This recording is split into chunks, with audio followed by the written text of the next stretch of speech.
This is West of Everest. I'm Lee Benson. He is Grant Benson. Recording the podcast a couple of days after OU loses in the first round of the college football playoff to Alabama, 34-24. It was a really cool scene Friday night. Started great for Oklahoma, and then the second quarter, everything turned, and the rest of the game was pretty much awful. If you're an Oklahoma Sooner fan, /supporter, /player on the team, coach, all that stuff. And it's a situation where this is going to be a tough podcast because we've had a day to cool off, if you will. I know a lot of you probably were wondering, hey, where's the post-game podcast yesterday? And I'll tell you, if they would have won the game, we certainly would have provided that for you. But the way things went, it's just, Grant, you texted me and said, hey, let's record Sunday. And I was kind of thinking the same exact thing. And here we are, Sunday, late morning. And it's difficult because I don't really know where to start because, yes, this is for the game. We're supposed to talk about the game. But now that the season's over, everyone's going to have thoughts about the future. But I'm typically somebody who's like, hey, man, I love football. I love the games. This is why I love the sport. I don't really care as much about the overarching narrative and all that. I love ball, man. I love each and every game. And so we have a game to talk about, and it was great until it wasn't.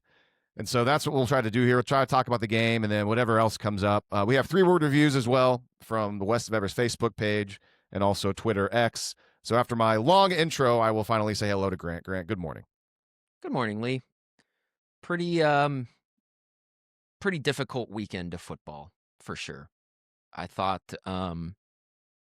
frankly, the Friday night game was, and I'm assuming a lot of people feel this way, of course, after the first 20 minutes of the game. That was an absolutely miserable game to watch.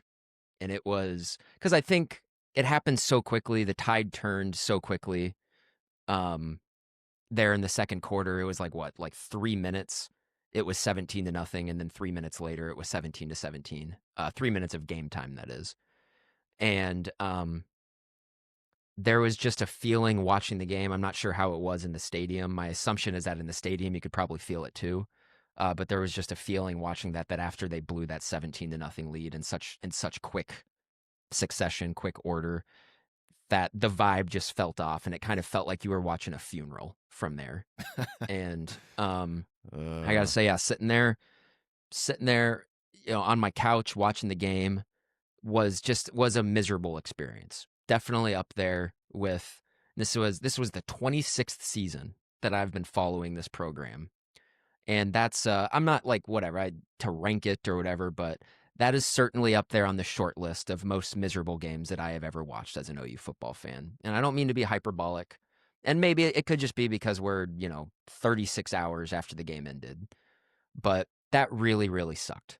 I cannot envision a scenario of them losing that game that could have felt worse than how that went. It's about as I think if they were going to lose the game, how it played out was about as painful as it possibly could have played out. No, that's a good transition to how I wanted to start, because let's go back to the pregame podcast. And I brought up what a lot of other people have brought up, and we've talked about it for weeks, just considering this team has been overachieving all season long. And I talked about how, no matter what happens in this game, you got to remember it's a successful season because Oklahoma wasn't supposed to be in this game. They weren't supposed to be here. They weren't supposed to be in the playoff, let alone hosting a playoff game. And that is still true. And I know that you didn't like us talking about that. You didn't like all that talk. But my point of bringing it up wasn't to downplay the game. It was just to put things into context, given that Oklahoma's season win total going into the year was 6.5, 7. And I don't think the coaches or the players or anybody that actually had control of this game were just happy to be there. I mean, they went into this game, I think, knowing they were going to win, and it showed. I mean, the way the game started, Oklahoma was beating the crap out of Alabama. I mean, they showed up and played really well in the first quarter. So here's what I did not see coming, though, in the game. Even though, on the whole, this season was a success. I did say, hey, you could lose 30-0, and it's still a success. And to hit on what you said a moment ago, I mean, maybe it's easy to say this because that's not what happened, but if Oklahoma just would have been dominated in that game, yeah, it would have hurt. It would have been like, man, that's bad. But it would have been like, well, crap. That sucks. Now, what I did not see coming was that Oklahoma, the way the game played out, and I'll be honest, man, and some of you may not feel this way, but I think a lot of you probably do, because I know we have a certain listener and now viewer of this podcast, by the way, watch on YouTube, like the show on YouTube, even though the season's over, that kind of have similar thoughts to us. And if you want more being a homer and rah-rah and like not necessarily realistic thoughts, you can go somewhere else. I mean, we can be homers sometimes too, depending on the scenario. But the whole thing about this show is that I love college football. I love football in general. I love OU, but I'm also realistic. We're all biased. We all want Oklahoma to win, but also we all watch a lot of football, and we know what good is, what bad is, and what not. So what I'm getting to is that Oklahoma found a way to ruin what was a successful season by the way the game played out and the way the season ended. And I did not see that coming. I did not expect Oklahoma to ever have a 2-score lead in that game, let alone a 3-score lead. Didn't expect it. And if you'd have told me that Oklahoma would be leading Alabama by 3 scores at any point Friday night in a playoff game at home with that defense, with Alabama's offense struggling for the last 3 to 4 weeks or so, I would have told you that Oklahoma wins the game and likely wins the game comfortably. And Oklahoma did not win the game. And in fact, Oklahoma lost the game by 2 scores, by 2 possessions. So forgive me if it's difficult right now to look at the whole season as a big-time success, because we said it during the week. You know, this is a home playoff game. It's a coin flip game. The line went back and forth, 1.5. Alabama favored, Oklahoma favored. I believe it ended up Oklahoma being slightly favored. You've already beaten this team one time this season. Said it a second ago. Their offense has been struggling. You should win this football game. We said it. I mean, even though you and I were not feeling great about this game, we both, well, at least I don't know if you said it, but I mean, I think we both could agree that Oklahoma should win the game given the circumstances. And you definitely should win a football game if you afford yourself a 17-point lead at any point. At any point. And so, a lot of good in the game, but again, forgive me if it's difficult right now to just be happy about a 10-3 season where Oklahoma, at best, we were thinking maybe could win 9 games. Yeah, and so you want to look at like the resume for the season just on paper. I think a 10-win season is a good season, and so that's, I think, a 10-win season at Oklahoma, I think, should be the minimum expectation in a lot of ways. Maybe that's changing in the NIL era, but historically, a 10-win season is kind of the minimum expectation to declare the season a good year. And 2023, they lose to Arizona in the bowl game. That was a good season. They had a good season. This was a good season. They won 10 games. If you would have told me, right, this team's going to make the college football playoff, and in a season and they're going to beat Michigan, Auburn, Tennessee, Alabama, LSU. That's awesome, man. That's a lot of helmet schools that they're beating. And so in that sense, it was a good season. And I don't want to take away, but I don't want to take that away at all. But I think what this game does is that I think that it's sort of, at least for me, again, I don't know if I can speak for everybody, but it's sort of, it potentially mugged us back into reality about where we are. Because like, let's preface all of this saying that, OU is not a disaster of a program that we maybe thought it was a year ago at this time. It isn't. They're able to get up off the mat, and we watched them. They got a lot of really good football players on their team, and they got a lot of really good football players who have eligibility left who are going to be coming back next year. So in that sense, everything looks good. But also, man, it's just, I think things popped up in this game, and there was a lot of fluky stuff that happened, just like there was a lot of fluky stuff that happened a month ago in Tuscaloosa. This time it just went against Oklahoma, and that's okay. But there was some stuff in this game that reared its ugly head again that, in my mind, rhymed a little bit too much with other stuff that we've seen in the Brent Venables era. And this is not a we should move on type deal. It's not. They just won 10 games and made the playoff. He's back. I mean, he's back at least for another 2 years, like it or not. And so it is what it is at this point. Then I think you just have to improve on the margins, on the edges and everything. But it is particularly jarring for me And I hate the highs and the lows and the peaks and the valleys of it. Because Lee, in the first 20 minutes of that game, the entire first quarter, as well as the first 5 minutes of the second quarter, I thought that that was the best an OU team had looked since the 2008 season.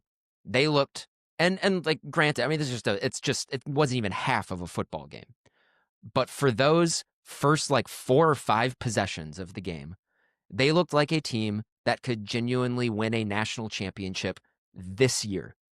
They looked like the best they had ever looked in the Venables era. The best, they looked better than at any time during the Lincoln Riley era or the late stage Bob Stoops era. And I'd forgive you if you started to think, holy crap, did they, in this 3 weeks off, did they find something? Did they find their program and like where they are? That's kind of what it felt like at the time. And then for it to just completely implode after that, it's just difficult to swallow. It's hard to, like, I don't know where to go with it. I didn't want to watch any. I didn't really watch any of the games yesterday. I didn't want to. It hurt too much. Like, OU was there. They had, they just play a clean game the last 40 minutes of the game. Or I'm sorry, the last 30 minutes of the game, or whatever it would have been. I can't do math. And you're playing in Pasadena in 2 weeks. And you can immediately just call the season a total success. After that, it's like, then you can just go, everything else is gravy. That's fine. This has been a great season. It hurt. To me, it hurts. It hurts watching Ty Simpson walk off the field with a freaking rose in his mouth. That sucks. That sucks, especially when you're up 17-0. And I'm like, it's hard to sit here and like point to like any one player or any one thing. Like, it's tough. I mean, weird stuff happened in that 3 minutes. I think on, Alabama cuts it to 17-7. I think in some regard, give Alabama credit on that drive. I went in on our preview show on Wednesday. I told you that like how I envisioned Alabama's offense to go in this game was that they were going to take shots, and that was essentially going to be their game plan. And I think and Alabama's offense was not great on Friday. I thought OU did a pretty good job for the most part. The big difference was Alabama hit on 4 deep shots, and they didn't hit on those in the first game. And it really flipped the field. So the ones I'm thinking of, they go the first one to Latsier Brooks on when it was 17-0. He hits them on 3rd and 5. Yep. Jaden Hardy being in the game. And you know what? Jaden Hardy has, and especially in the second half of the season, he's made some plays. He hasn't been as much as a liability as he showed maybe in the first half of the season. I really wish Peyton Bowen would have been covering Latsier Brooks on that play and give, a perfect throw from Ty Simpson. Give him credit on something like that. Good route as well from Latsier Brooks. So that was the first one. The second hold one. on. Timeout. I'll just, because I went back, just the background. I only had a chance. I rewatched the first half. It just took me forever, and I didn't get to the second half. But that play, that was, that fourth drive, I really noticed Bama started to really get more creative with the way they were lining up and where they're using Jeremy Bernard. And so they lined up Jeremy Bernard in the backfield on that play, and they motioned him out wide to the field side. And RSJ went with them, which told Ty Simpson that, hey, they're in man coverage. And so I started seeing Alabama on that series, and for the rest of the game, they were really using motion and shifting a lot more to really help Ty Simpson identify, hey, are they in man or are they in zone? And whenever Ty Simpson saw that they were in man, he knew that Brooks was going to be running that little corner route against the safety. I mean, that's a tough play. I mean, in any safety, that's the give and take with Brent Venables, man. I mean, that's a super aggressive call. And Alabama made a play. I mean, that's the right play to make there. That's a perfect route against that kind of coverage. And so, yeah, you tip your cap, but also it's just like, man, it would have been nice if something else happened there where, who knows? Maybe maybe Peyton Bowen's better at covering that. I don't know. But yeah, you're right. It does look even worse when Jaden Hardy's out there and he's not, a full-time player. But he has been. He's made his moments, and you acknowledge that. But I just wanted to be more in the weeds on that play because that was a situation where Alabama really did a good job of helping out Ty Simpson and helping him identify that pre-snap, and that's what led to that big play. Yes, and none of this is to say that Alabama is lucky. So these 4 plays that I'm about to recount, this was Alabama making a play. And this is what they took away from the first game. You're right. In the first game, OU's defense had had Ty Simpson just in a mental bind. Even when they were hitting on plays down the field, a lot of the times it kind of seemed like, oh, geez, maybe we got away with that one or something like that. Where so going into this game, they were just like, hey, we're going to identify when these guys are in man, and we're just going to take our shot. And that's what happened in this game. And so that first one, the Latsier Brooks. The second big one would have been the touchdown to Latsier Brooks, which was a very similar play. This one actually was on Peyton Bowen. And that's another one where you're just like, crap, man, that's freaking awesome throw from Ty Simpson. And a good athletic play from Brooks as well. The third one was the 37-yard to Isaiah Horton in the fourth quarter after OU had cut it to 27-24. Yes, blatant, awful, inexcusable missed false start on that, which if you call it correctly, it would have backed up. It would have been 2nd and 14. And so that flipped the field. Bama didn't score on that drive. OU bowed up and I believe the rest of the drive, Alabama had -9 yards. The rest of the drive they had to punt, but that set up, they pinned OU, and that set up the short field for Alabama to go up by 2 scores. The drive where they went up 2 scores, 34-24. The fourth such play was Jeremy Bernard just being a dude. That's what it was. It was just Jeremy Bernard being a dude. He mosses Jacoby Johnson. Jacoby, got to get your head turned. It wasn't Horton. It was Jeremy Bernard. Really? Yeah, it was Bernard. It was Bernard, and that's Jacoby J's been playing well, so like I don't have a problem with Jacoby J being on the field there. But also that was the one of the 4 plays that they made, like contested catches and man coverage, big ones that Alabama made.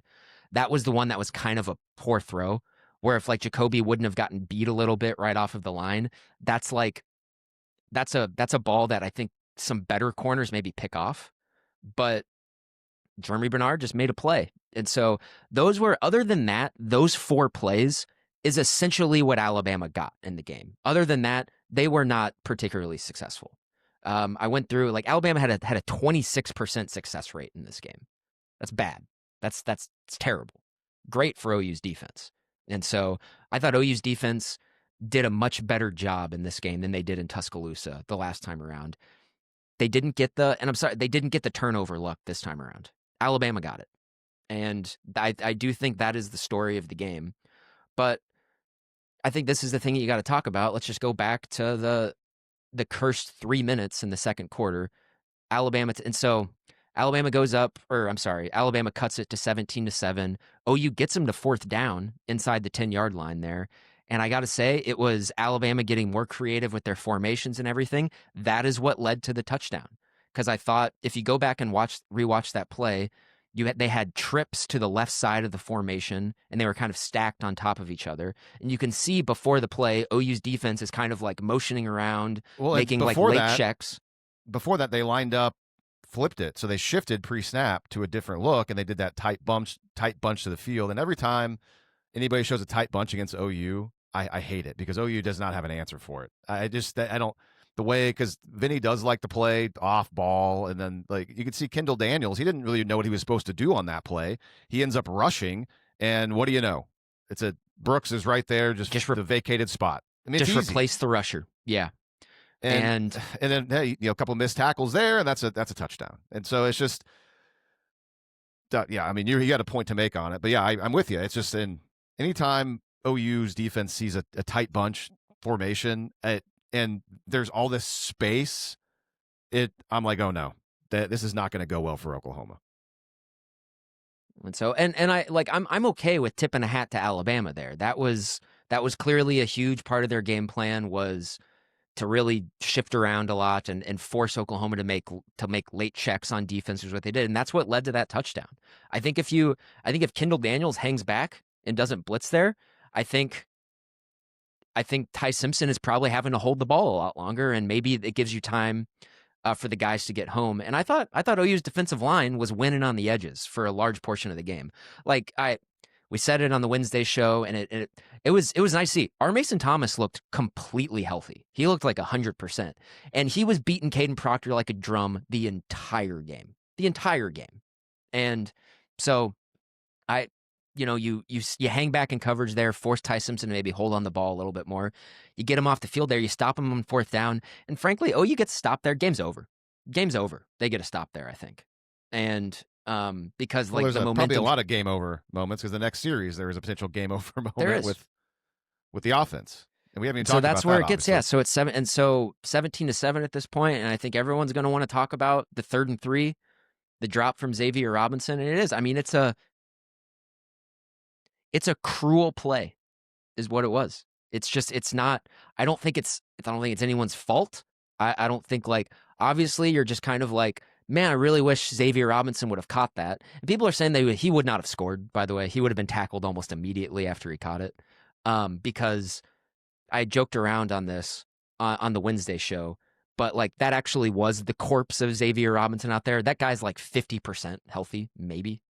And Yeah, so he made the one play on OU's, I think, first touchdown drive on the nice little Texas route out of the backfield, but it's like almost after that. and I mean, honestly, even on like that play, he didn't look very healthy. it On that looked play. like on his cut that he made, and he made a guy miss, and that allowed him to Yeah, get the first down. he did. It looked like he tweaked his knee on the cut. That's what it looked like to me. And so and that goes back to another thought that I've had in my head of, I mean, Xavier Robinson's a really nice player. I like Xavier. He's a good player. 2 seasons out at Oklahoma, dude just he's not healthy. He just can't stay healthy. He gets hurt no matter, like, that's 2 straight years where he wasn't healthy enough to play until the back half of the season. And he's out there for 1 game, 2 games, he gets hurt again, and he's a shell of himself. And we'll get to that point. And Torrey Blaylock's just a guy. He's not a dynamic player at all. We'll get to that. But so yeah, I would have loved Xavier Robinson to catch that. Would have been sweet. Because like it's not even like there's at this point in time, there's like 4 minutes to go in the half. And OU would have it deep into Alabama's territory. And at worst, you're thinking about a Tate Sandell field goal to make it 20-7. Maybe you take off more time. And Alabama only drove the length of the field once in this game. And it was to make it 17-7. That was the only time they drove the length of the field to score. So you score there. Let's just say, just for the sake of argument, to be conservative, it's 20-7. Alabama gets the ball back with like 2:30 to go in the half. Can Alabama drive downfield again? I don't know. The stats from the game say that they probably wouldn't have been able to.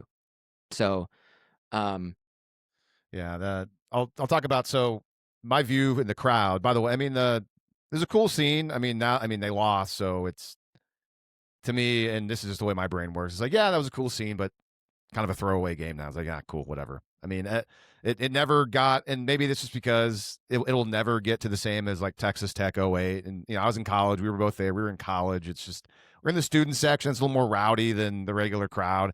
And by the way, they did in the either early second quarter or first quarter, it seemed like the PA, like the game presentation, tried to bring back like a callback to the Texas Tech because they played jump around, and it was too early. I mean, it was way too early. Like, I get what they were doing. I mean, it was 17-0. So anyways, just something I noticed. But on that play, I mean, obviously John Mateer, great high marks for avoiding that sack. It was that blitz took a long time to get there, and thankfully it was to his backside, and Mateer recognized. I mean, we could see it coming from where we were. Brady and I, our friend Brady Trantham, through the keyhole, we were about 10-yard line on the visitor side, so OU was going away from us, but I mean, we could see it. You could see everything. So you could see that blitzer coming at him from the backside, and he sidesteps it. And then, like, I mean, everyone could see it too on the broadcast. I mean, you see there's plenty of room for Mateer to run. And so the first thought before we looked was like, oh, he could run for that. But I don't fault Mateer at all for throwing it. It's there. He looked up, and Xavier's waving his arms. And, I mean, you take a shot. You're up by 2 scores. he was wide open. Why not? He's wide open. Of course you throw it. And it was a perfect throw. What's even more cruel is that Giovanni Gibson was shorter than Xavier, and he was also wide open. Would have been a much easier throw. But Xavier was the first one that popped. I mean, you could see on the broadcast, and when I rewatched, I went and watched the Skycam version with also like the OU radio broadcast, so you could see. I like that. That's cool. You could see that. So, yeah, just a very, it's, yeah. I mean, there's nothing you can say. Like, I don't fault Xavier for dropping it. That's not an easy catch. Like, he's injured. He's not a typical guy to run routes like deep down the field like that. Yeah, it's great if he catches it. That's not easy. So, and then of course the next snap. Well, number one, what's the? And I think Venables acknowledges post game. They go. I mean, I know that was a big almost miss, but how about Oklahoma losing discipline, delay a game on the punt, cost them 5 yards? Like, what is that? I think that was they've done that this year. I think that may have been intentional to get more space. But Venables even acknowledged after the game though that was I don't think they were trying to do that. Okay. So he acknowledged that they had a penalty, and then Grayson Miller, just literally drops the ball. Yeah. Can we go?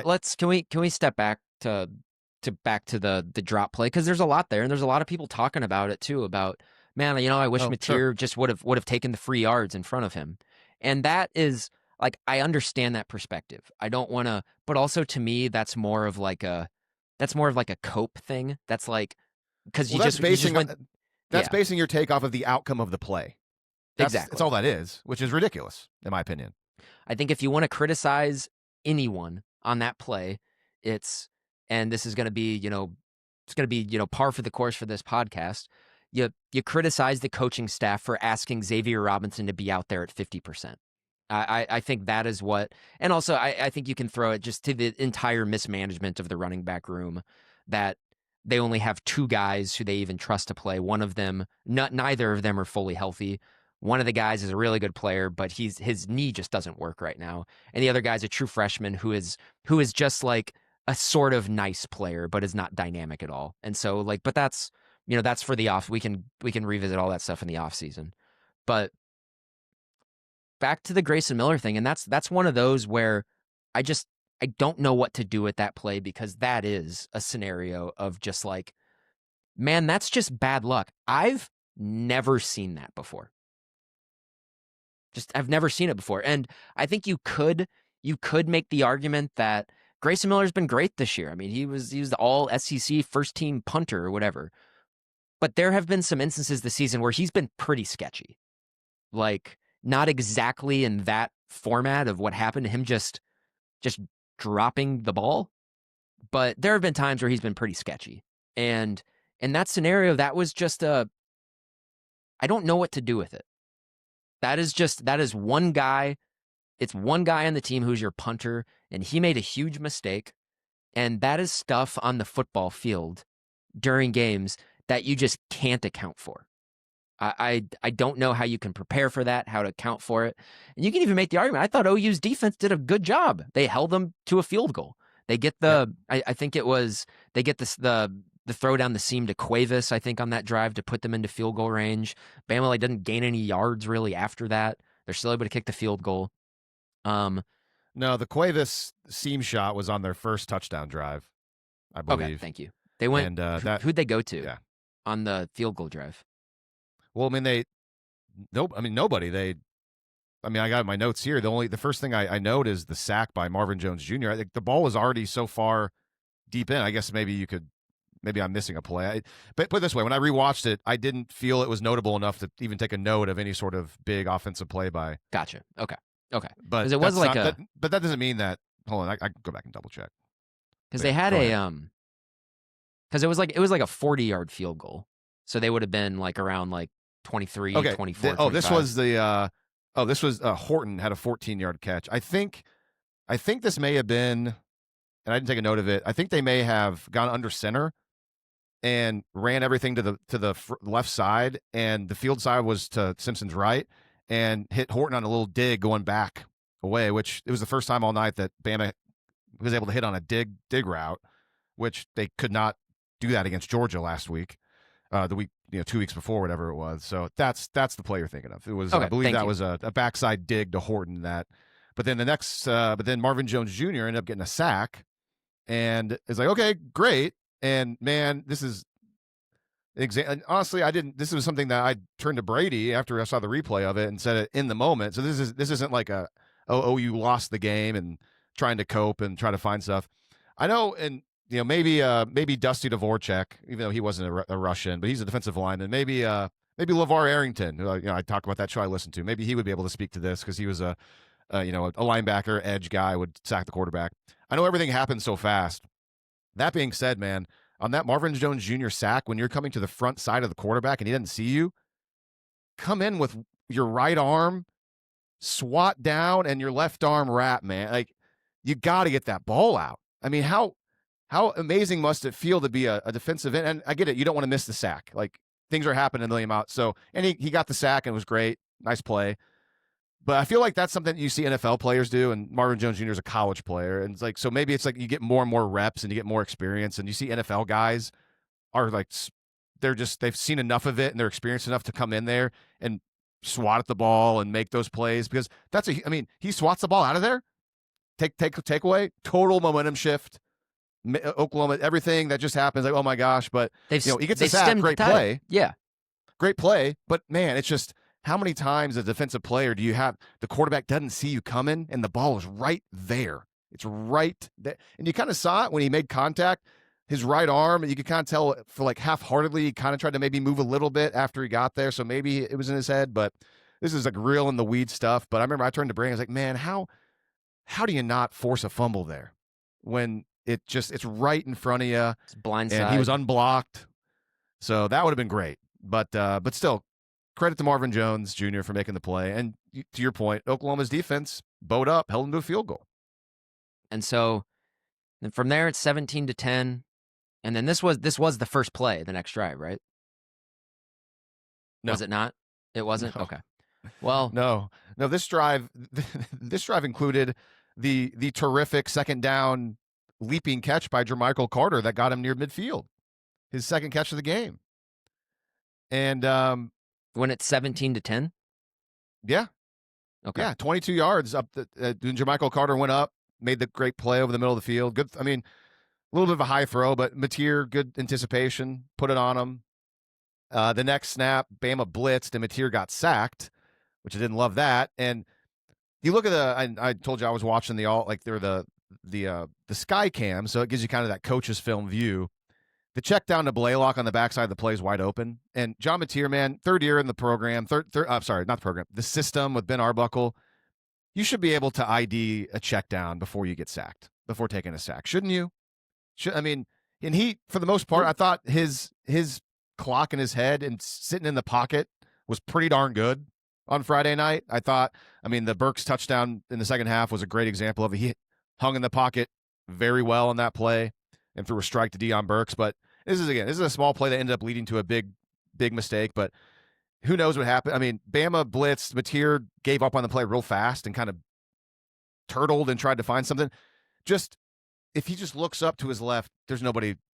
Blaylock's there out of the backfield. And just, he doesn't even think to it. And that could have totally changed the game if he just would have flipped. Because wouldn't need a perfect throw. You literally you identify him, just flip it out there. No Bama player in sight.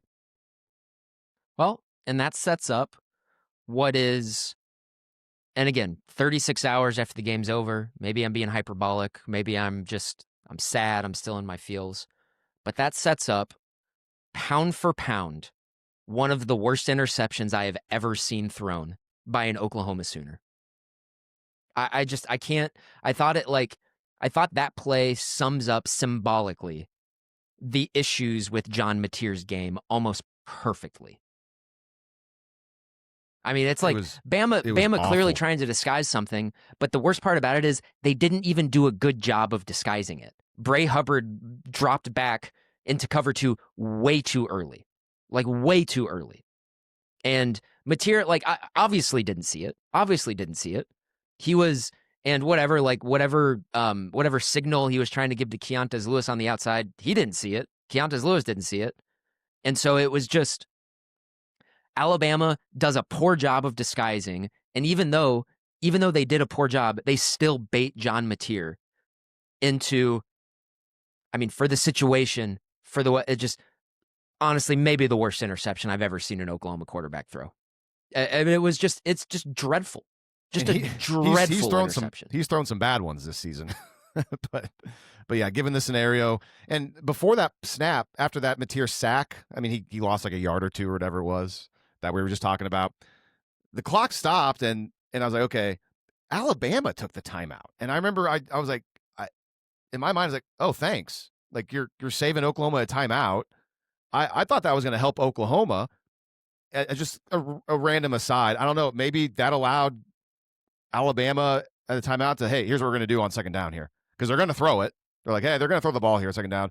Let's do this thing. That was, I think, the second time in the game where they had walked Bray Hubbard up near the line, and he had backed out again earlier in the game, and he actually had backed out better the first time. Like, it was at the snap. So, to your point, you're exactly right.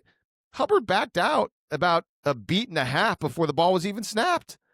And it was, yeah, and after the game, Mateer talked about it. It was the first question, and he said that Alabama tricked him. Yeah, no kidding. But and he said, yeah, it's my fault. You know, I need to do a better job of mitigating that. He didn't make the tackle, blah, blah, blah. The problem is, man, you hit it, man. It wasn't that good of a trick. It wasn't that, it shouldn't have tricked you. Again, third year in this office, the system. And to make matters even worse, in my opinion, that side of the field for that play, given what the look was, shouldn't even have mattered to John Mateer. Shouldn't have mattered. You got Isaiah Satania in the slot to the field side, and Carter out wide, Jermichael Carter. Satania's safety across from him is 10 yards off the ball. Jermichael Carter's defensive back, probably the corner's 11 yards off the ball. Just throw it side to side. Let Satania catch the ball, try to break a tackle, and run one-on-one. Just do that. If you're worried about them sending the freaking house, yes, yeah, do that. Exactly. Just get it out quick. Get it to your best player. And there's way more margin for error on the other side. And it goes, what was one of the biggest things we were really excited about with John Mateer and Ben Arbuckle watching that Washington State stuff last year was all the free yards that they would take. That went away. A month into the season, man. And some teams weren't giving it to them because Oklahoma couldn't throw it, but Alabama gives it to you. They were giving it to Georgia in the SEC title game, and Oklahoma refused to take advantage of it. Only one time, and it was actually the series before on with the Xavier Robinson drop. The very first play of that series before, they threw it out, little screen to Deion Burks, and it was blocked up very well. Giovanni Gibson, I think, and Keontez Lewis, 15 yards, Burks just right through, and that actually worked for the first time in a long time. It's like the very first time that they throw one of those things and they're not asking Burks or Satania to be one of the blockers. It's your two big guys who can block out there. Like, so, it's just tough. And so it's easy to say this now in hindsight. But I tell you, Lee, after that pick six, I know the game was still tied and still over half of the game is left at that point. I knew that game was not going to be won by our Oklahoma Sooners. Because it's done. It's over. You opened the door and you let Alabama walk through unmolested. And that is what it is. It is what it is. And then from there, Bama had to make 3 more plays on offense the rest of the game, and they made them. And that's essentially what it was. So and we'll get into it. I know you didn't rewatch the second half. Second half is not that interesting to me. I think it turned into a field position game that Alabama was winning, and they were able to flip it a couple of times with some big plays. I mean, you forget too after like that OU. I'm pretty sure Alabama went 3 and out their first possession of the third quarter. Like OU got them off the field. Yeah, OU's defense did a good job. Yeah, and can we put a final period on that? The first half sequencing, because I had a couple more thoughts on it. The pick six. So you already said it. I mean, one of the worst picks you've seen, especially given the scenario. I mean, that's his worst decision of the season, obviously, by far. And the 17-point lead, I know that you've said like 3 minutes or so, which is technically true, but I mean, Oklahoma took the lead early in the quarter. So, yeah, Bama had the ball, but like, so what? It was about less than 10 minutes. There was like 10:50 left in the quarter when they took the 17-0 lead. But you're right, though. I mean, if you're going to count when Alabama scored, the touchdown in the 3 minute, but ultimately, in less than 10 minutes of game time, Oklahoma's 17-point lead was gone. And for those counting at home, it took Georgia back in 2017 in the Rose Bowl just short of 15 minutes of game time to erase Oklahoma's 17-point lead in that game. So, and we haven't even, I mean, everyone knows this by now, but we haven't talked about it on the show. So not only has Oklahoma now blown 2 17-point college football playoff leads, but both leads didn't even last a full quarter. I mean, it's like the opposing team didn't even, they erased it almost immediately. And there wasn't any sort of time for them to sit back and be like, oh, crap, man, the game's over. Go ahead. And also, like, for, that point's for the fans. That's a symbolic thing. There's not Bill Beatenbow is the only link between 2017 and 2025 Oklahoma. Only guy who is still there. Totally different roster, totally different players. So that's not like that right there, that stat exists solely to torture the Oklahoma fan base. That's it. It has, I'm not like, you can't draw a line from that Rose Bowl game to this one. It is just a cosmic fluke that it's Oklahoma that has happened to. And it's not like, I don't think it's a reflection on Brent Venables. I don't think it's a reflection on his team. Like those two, it is literally there just to make Oklahoma fans utterly miserable. It's the only reason why that narrative exists. And it sucks. Everything you said there is probably true, but can I attempt to make a connection? No, because it's going to be a bad take. You go for it. No, it's not. It's going to be a good take. And I think you're going to like it. Here's the connection. So now Lincoln Riley and Brent Venables have one thing in common. Well, aside from being the Oklahoma head football coach. They have each blown a 17-point lead in the college football playoff. Now, here's the connection, though.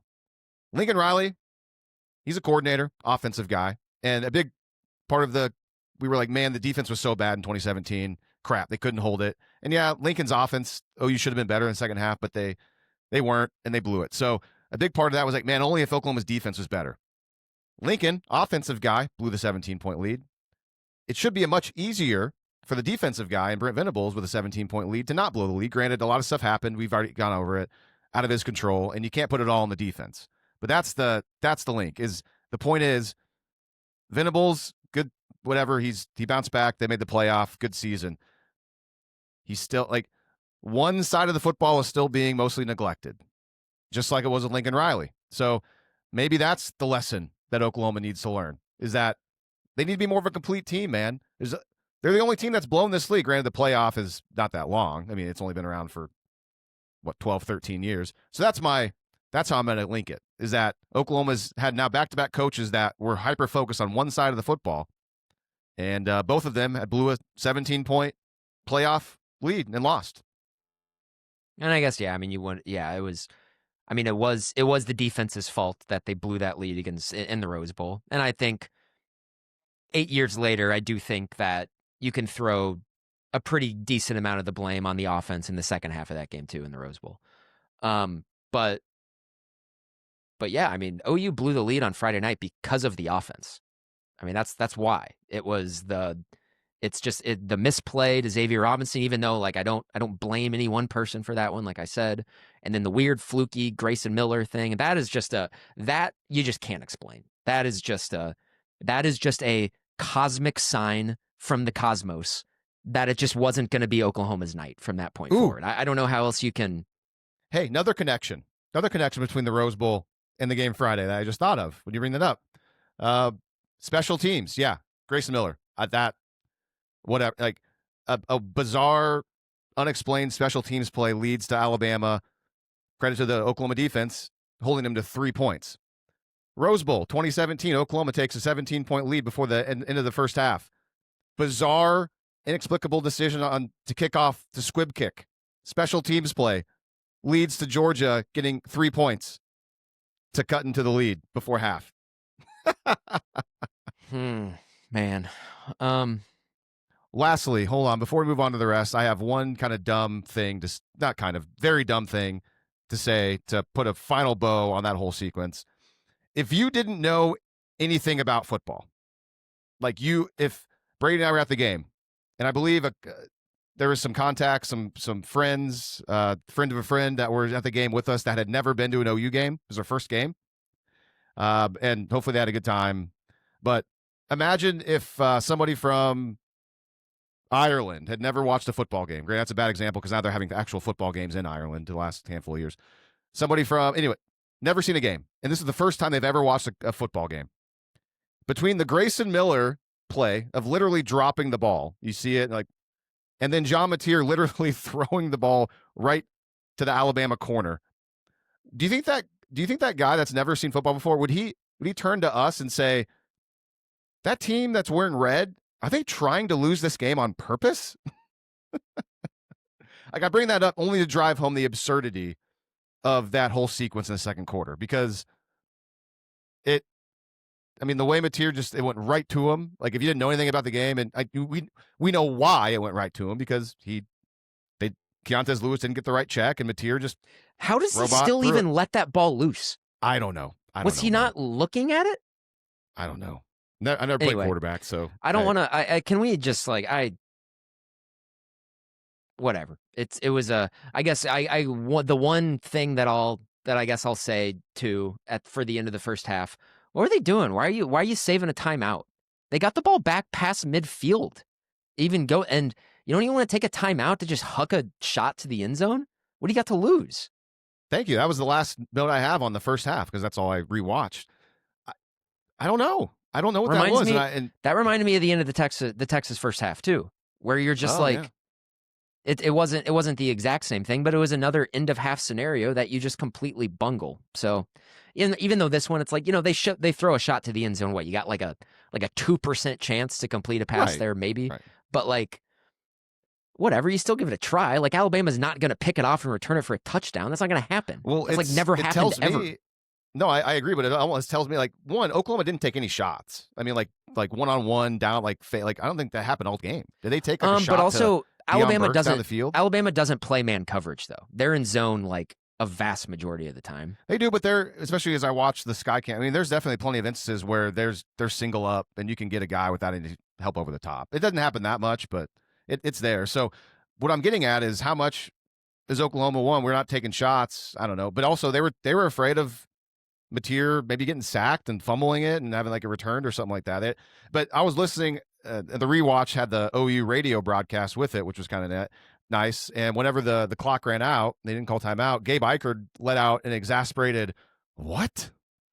Why?" And he said, "Why didn't they try to call timeout to throw it?" And very strangely, Toby and Teddy didn't seem all that bothered by it, which was very bizarre to me. So Gabe was on it. I mean, we were on it in the crowd too. It was very weird. Yeah, you're right. Do they score there? Probably not. But why not give yourself a shot to at least see if something crazy happens? It's a free roll of the dice.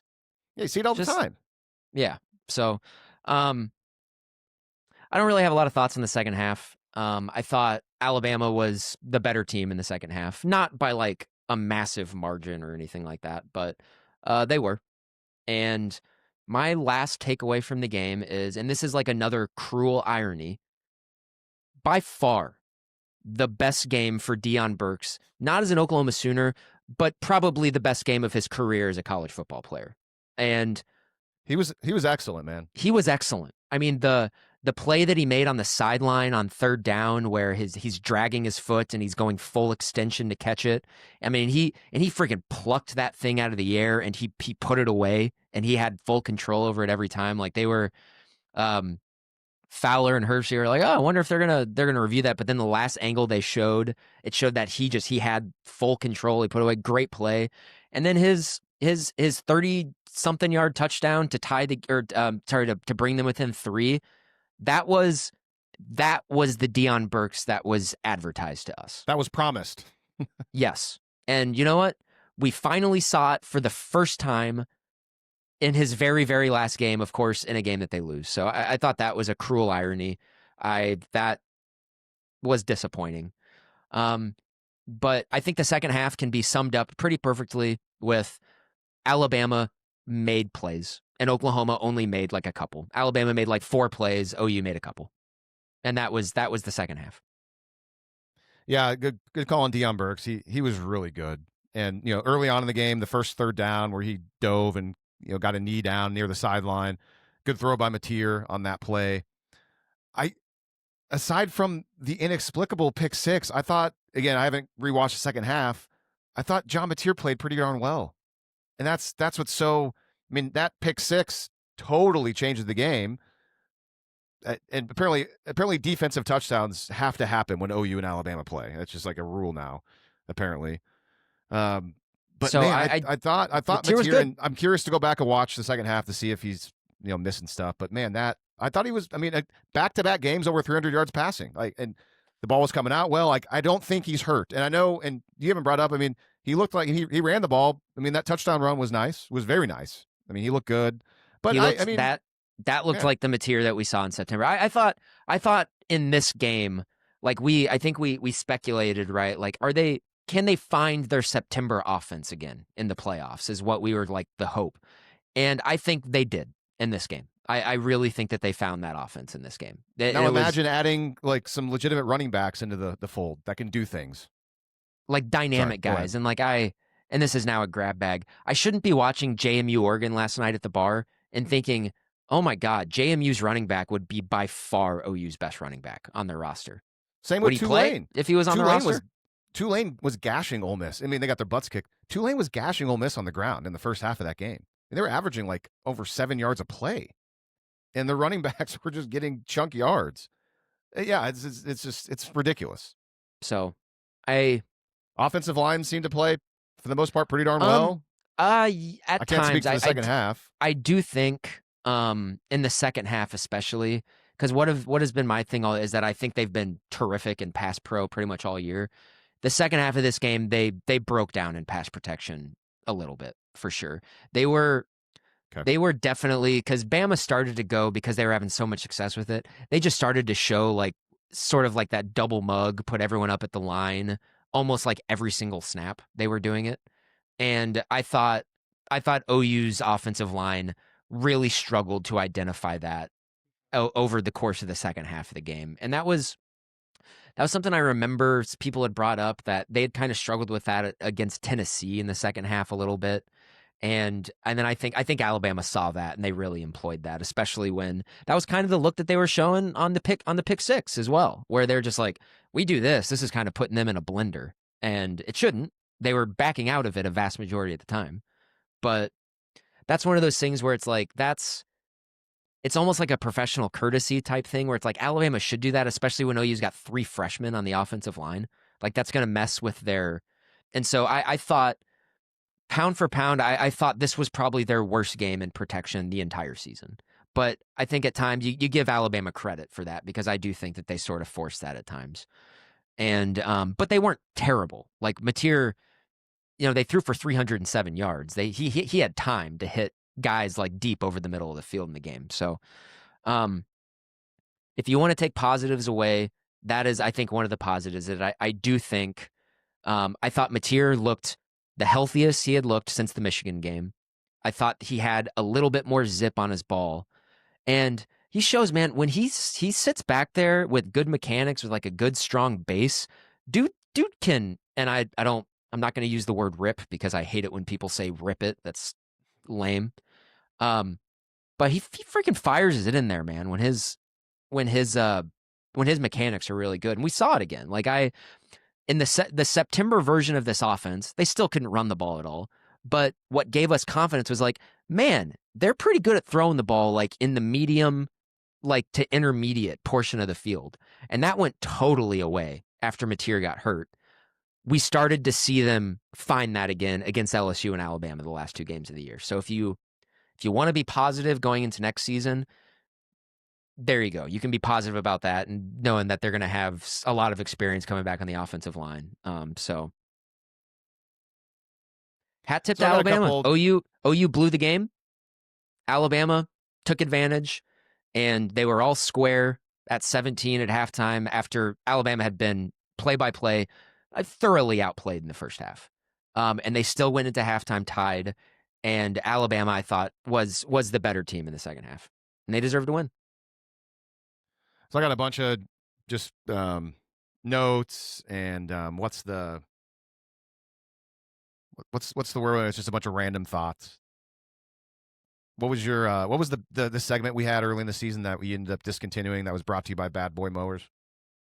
Oh, superlative. Thank you. I got a bunch of superlatives. I think this would make more sense to use the word superlative than mine. I just like saying superlative. It's fun. Mm-hmm. So we talked about how Venables' defense over his career in rematches in the same season, how the OU's defense was better in the second game compared to the first game, and sometimes it was kind of similar. Well, I would say I think Oklahoma's defense was better against Alabama in this game, except for on the scoreboard. And I mean, you take away the 10 points and you can say we're on the offense and special teams. That's still 24 allowed, which is still 3 more than they allowed in the first game. But still, it's marginal. But it would have been nice if couple more stops there, but the defense for the most part. And that's the thing is, when I left the game, I was mostly mad because a 17-point lead with an elite defense. I'm not sure how elite it is anymore because that Alabama offense had been struggling. But Alabama's got some good players, obviously. And Kalen DeBoer is a good coach, man. He finally got the Brent Venables thing off his back. They had a 26% success rate, and they averaged less than 5 yards per play. Alabama's offense, they made the right plays when they needed to in the right moments, but play in and play out, OU's defense pretty clearly in my mind got the better of them. Yeah, big plays. I mean, that's big. Possible weakness Venables' defense is the big plays, and Oklahoma's. I mean, they've been pretty good at not allowing the big plays this season, but came back to bite them. A couple other superlatives. Oklahoma, you know me, and I'm like the only person that ever talked about this going into the first Alabama game, and nobody ever seems to really acknowledge it. But time of possession was what Alabama wanted to do. Oklahoma won the time of possession battle 33-27, still lost the game. That's maddening to me. I mean, it was 2-1 going into the locker room at halftime. I mean, they had the ball. I mean, Oklahoma was holding on to the football and keeping their defense fresh, keeping Alabama's offense off the field. I mean, you couldn't have played it out better than that, and they still lost the game. That's frustrating to me because very nice job there. Oklahoma's defense holding Alabama to 2 for 12 on third down and losing the game, also maddening. 2 for 12, and you lose. Horrible. Just not great. I hate that Daniel Hill had a 30-yard run. Got a 30-yard explosive run. I hate that. And that started a drive. That was the first play of a drive. And that was after the that was right after the Taylor Wine personal foul after the punt on the sideline, which I'm sorry. Like I know a lot of people were mad that they threw the flag, and honestly, friggin' idiot Austin or whatever, the official guy on the TV broadcast, said that should not have been. It wasn't Matt Austin last night. It was somebody. Oh, was it not? Was it a different guy? Anyway, idiot. I mean, he's a former referee, so he's an idiot. He said that the flag shouldn't have been thrown. I fully disagree. There's just like, I'm sorry, man. You like watch the actual thing. Like when he runs into Wine, it's like a freaking car crash. The guy just goes. It wasn't a flop. He just freaking went. He got smoked. Well, here's the problem. Taylor Wine gave him the shoulder. Gave him the shoulder. Yeah. Gave him the that's what did it. And the guy embellished it a little bit, of course, but you got to. An Oklahoma guy would do the same thing. It's smart. But it was 17-17 at that time, wasn't it? Yes, because that Daniel Hill 30-yard run started the drive, and they also gave up a 30-yard touchdown pass on that drive too. That gave Alabama the lead. So yeah, and hey, I'll give Alabama credit. That touched the long run from Daniel Hill. That is just set up by having your offense coordinated very competently. What happened there was like I think they got OU in a look that they're like, oh, I think OU shows this look a lot on first down, and they do not have as many guys on this other side of the field, and so we are going to run the old GT counter to that side, and we're going to have a massive numbers advantage on that side. This is actually it was a different play call, but it was a very similar setup to when Justice Haynes had his super long touchdown run against Michigan. It was the same thing. OU was overloading one side, and Michigan ran to the side where they had extreme numbers advantage. That's one thing this is where Ben Arbuckle needs to get a lot better. He's not very good at that. He is not good at running where they have numbers advantages, and he's fallen in love with this god awful pitch play to the weak side of the field where they don't have any room to run and they have numbers advantages. That twice in the first half. I hated both times. It's a second bad time. And the second one was whenever Eddie Pierre-Louis was an idiot and committed the personal foul penalty. Anyways, yeah, I'm with you. I don't know if they ran that in the second half at all, but they ran it twice in the first half. Didn't go anywhere. So I hate it.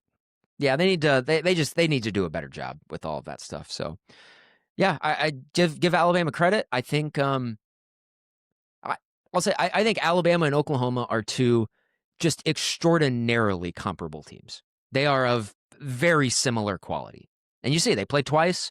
Both teams won, and they both won kind of in similar circumstances. The other team made mistakes when they absolutely could not happen, and the winning team took advantage of them fully. And that's what happened. OU and Alabama are very even. The thing that makes it sit poorly with me is that, and I know that you disagree with this, but I believe this firmly within me. It's the worst Alabama team since Nick Saban's first year there. And OU could not beat them at home in a playoff scenario. Yeah, I think last year, I think their quarterback much better this year than they were last year. That's why Oklahoma was able to. I mean, that's why Oklahoma lost the game last night, because Ty Simpson's a competent quarterback, and Jalen Milroe was learning. He's not the same thing. But I think Jalen Milroe has more arm talent than Ty Simpson, and Jalen Milroe, with his legs, made Alabama's running attack last season actually functional. Whereas it's the predictive metrics and stuff like that. I mean, I'm kind of like, the fact that everybody was using those to hype up Notre Dame all year was really annoying to me. And so like I think that's like a tool. But what I would say, if you want to, the predictive metrics do say that this is the worst Alabama team since 2007. So a couple other thoughts, superlatives, if you will. First time that Oklahoma's defense has not forced a takeaway since Ole Miss. Loss.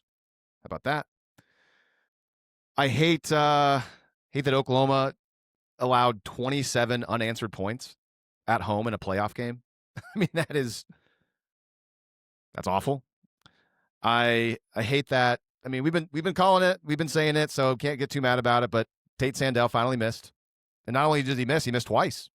And it's just, could it go any other way? I mean, Oklahoma's chances of winning were very low, but they do the right thing. They roll him out there to try to save time, and it was. I mean, wasn't it under 40 yards? I mean, it's a 39-yarder, yeah. Or maybe, I think it was 36. I mean, it was, and he missed it, and then of course he misses another one, which whatever, doesn't matter. But if you're somebody who, which you shouldn't do this because it's not very good compared to the NFL, but if you're somebody that likes to tease college football games, that two missed field goals really hurt you if you had Oklahoma plus the 7 or plus 7.5 back when Alabama was favored, which maybe I know somebody that had that, if not myself. But whatever. And so that is whatever. Tate Sandell, I love you. You've had a great season. You're my favorite kicker by far in the history of the program. Whatever. He was gonna miss eventually. He never should have been in that position to have to get to that point. So, and I mean, he nailed a 51-yarder earlier in the game into the wind. So yeah, and picked up Eddie Pierre-Louis after. And oh, by the way, how about a positive? Isaiah Tatania deserves a lot of credit for breaking a tackle and getting 10 yards after that penalty by Eddie Pierre-Louis to give Oklahoma a chance to kick that field goal. So Satania, and man, he was quiet. I mean, great play call on his touchdown catch. Great job there, little fake awesome quarterback. Play call. That's like that play is like the promise of RPOs. That is an indefensible play. If everybody does their job, you cannot defend that as a defense. Which I mean, that's what as an OC, that's what you want to do. Couple other things before we get to 3-word reviews. For an entire 13-game slate, Grant, this is a huge problem, in my opinion, and you're going to agree with me, between John Mateer and Ben Arbuckle. The fact that a full season happened, 13 games, and it doesn't seem that Arbuckle and Mateer realize that Jaren Kanak needs to be utilized more is an issue. That there was a play early in the game where Mateer locked onto Burks, and Burks had a great game, so don't fault him, but Kanak is wide open in the flat, and then that's the read, and you get to give him the football, and didn't even see him. And John Mateer, man, the fact that we got 13 games into the season, and not at one point it seemed like middle of the year, like, hey, maybe we should go back to the drawing board and figure out ways to isolate Jaren Kanak, get him the ball more. I don't like that. And now Kanak's going to be gone, and who knows if they're going to be able to get another guy similar to him. But the fact that he didn't score a touchdown this year is crazy, the way it started. So, and he also missed some. And this has been, and you would have seen it in the Sky Cam. view. But on the first drive of the game, when OU didn't score on that third down, he had Kanik wide open down the seam, and it would have been a touchdown. Like, he would have scored from long. And so it is what it is. It would have been a good, like, I think the pocket was kind of collapsing around him, but he had time. And that's one thing we're getting to, and we're going to talk about it. John Mateer's going to be back next year. I would be like, if he's not, that would be like a bombshell shock, And we'll talk about it in the offseason and everything, but he does not see it very well. He needs to make, and what concerns me with him is he can get a lot better with his mechanics, with his pocket presence. That's something that he can take from a demerit in his game to something that is good about his game in one offseason. He can do that if he puts in the work. I struggle with the whole him not seeing it well, because that is a thing where I genuinely believe this is what sets elite quarterbacks apart from just good college quarterbacks, is being able to see it. I think you either have it or you don't, because it does actually have to do with a part of your brain that I don't think you can really develop. You're either a quick thinker or you're not. And I think he's a Division I college quarterback, so probably like on the merits, he's probably a lot quicker thinker than the average person. But to be really, really good at that position, you gotta see it immediately. You gotta see it before it's even there a lot of the time. And I don't think he's got that. And I think that's going to put a ceiling on how good he can be. That doesn't mean that their offense can't be really, really good. That's not what that means. There are dudes who have won national championships who are one-read guys. And like, that happens. But that's one thing where he does miss a lot of guys who are open for big plays. And hopefully he can get better at that. But I don't, human biology and the human brain can only bring us so far. And I'm not sure how much of how big a step he can take in that regard. Mechanics and pocket presence, that's a non-negotiable. That has got to get better. Yeah, he may just be forever messed and screwed because of his poor arm angle, his bad mechanics. Like, you can't teach that out of somebody. I mean, if you could, Tim Tebow would have definitely changed his throwing mechanics. He just never could figure it out. I mean, I would imagine he would have been the guy that.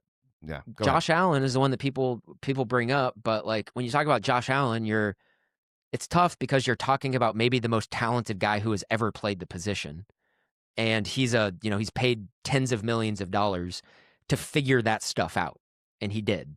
So, can Mateer make a jump like that? Obviously not. But can he make some sort of jump? Yeah, it's possible, but he's got to be willing to put in the work to get better in that regard. The gunslinger stuff sometimes, and he may still be able to get his mechanics to the point where if he's got to manipulate his arm angles and stuff like that, he can still have that in his repertoire, but he's got to be better with his lower body, his mechanics and everything, and because it really makes his accuracy suffer. And if Bill Bedenbaugh is back and all of these guys on the offensive line are back, that a vast majority of the time next season, you're going to have great protection. So your mechanics need to catch up with that. So, but that's Captain Obvious stuff at this point in time. So, what else you got? Well, I don't know what our plan is for the middle of the week. I mean, obviously we got Christmas coming up here. You're planning on coming to town? Yeah, I'm making it. We will not be doing a show in the middle of the week. Well, in that case, then let's go to the West of Evers Facebook page and let's get a feel of what our listeners are thinking. How many of them are thinking positively? How many of you guys that posted are thinking negatively? And we'll go through it. So we'll start with, let's see, I'll go with all comments. C. Randy Parks. C. Randy Parks is a longtime listener, and he's on the more positive side. He says, a great season. Don't cry, celebrate, and better than anticipated. Power to you, C. Randy Parks, for keeping the positive thoughts. By the way, my 3-word review of that game, which we haven't done our own 3-word reviews a whole lot at all since like early in this podcast, but I put it out on Twitter X. Mine is pretty darn embarrassing because of the 3-score lead you blow at home in front of a national audience, solo game. I mean, that's granted, Texas A&M losing the next morning at home to I watching that. I know you said you didn't watch much games. After watching that, I would have liked to play Miami. I mean, OU should have beaten That's one of the Alabama, OU but and Miami did Alabama. not. Yeah, OU and Alabama are better than both A&M and Miami. That is a like I don't think by like a long shot or anything, but I think OU and Alabama are 3 or 4 points better than both of those teams. But so I do want to say, because like you say, pretty darn embarrassing is yours.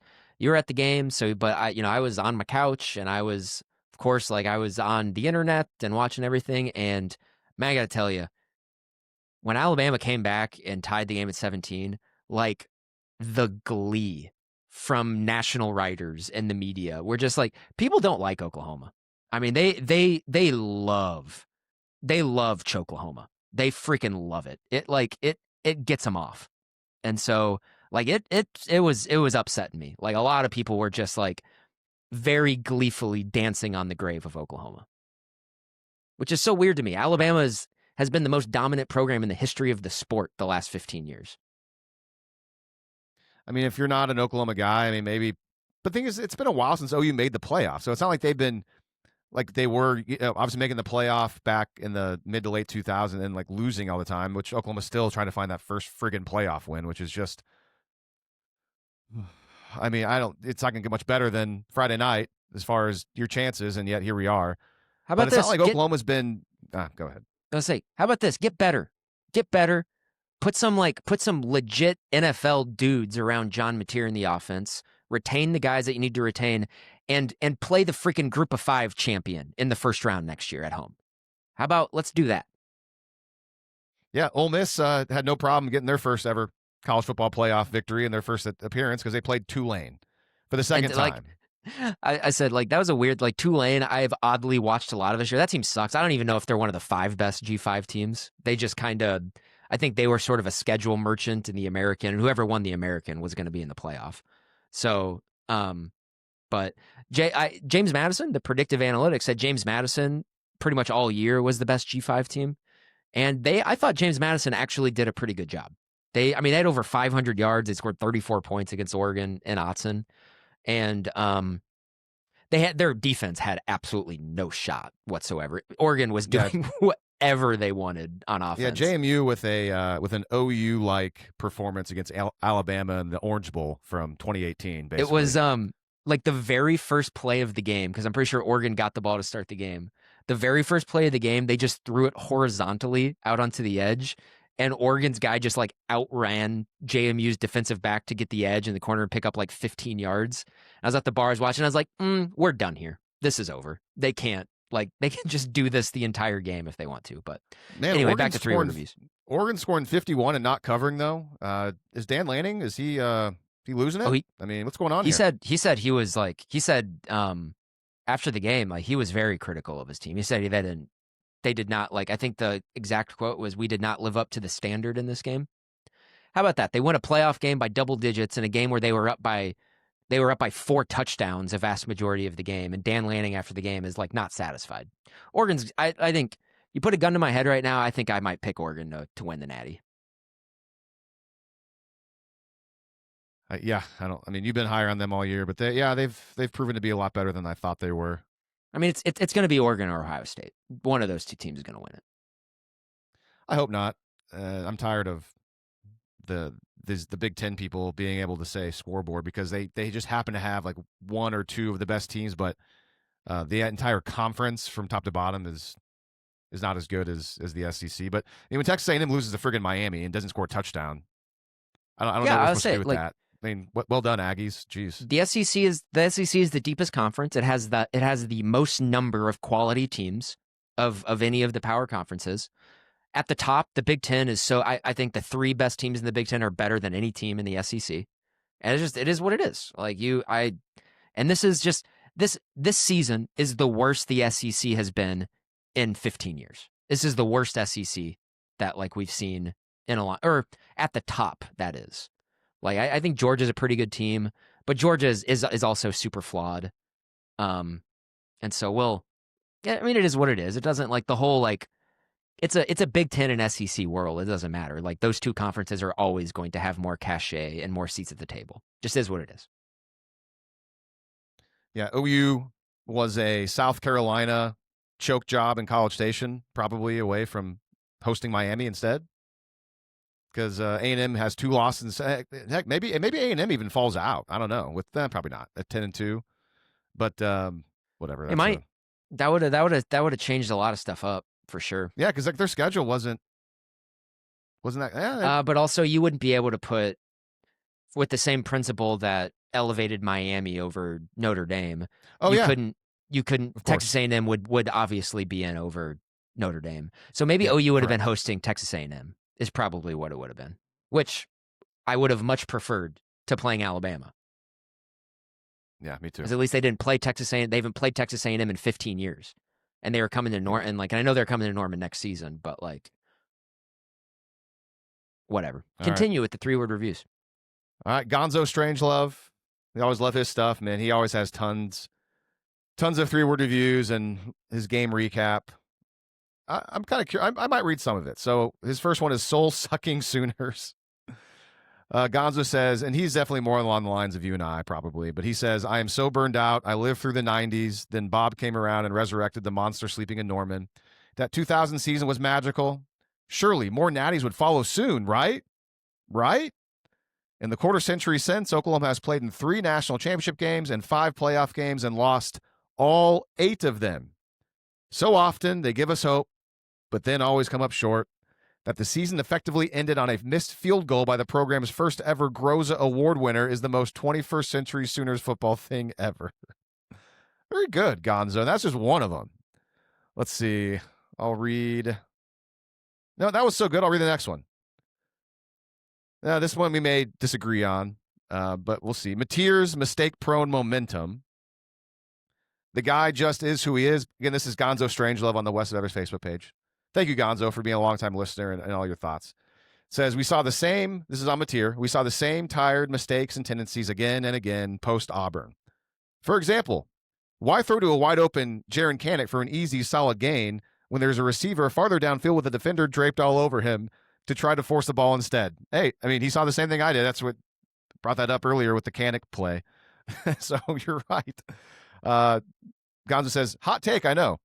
When faced with a choice between a high-risk, high-reward, low-percentage throw and a lower-risk, lower-reward, higher-percentage throw, Mateer too often goes for the big play and tries to hero ball that thing in there.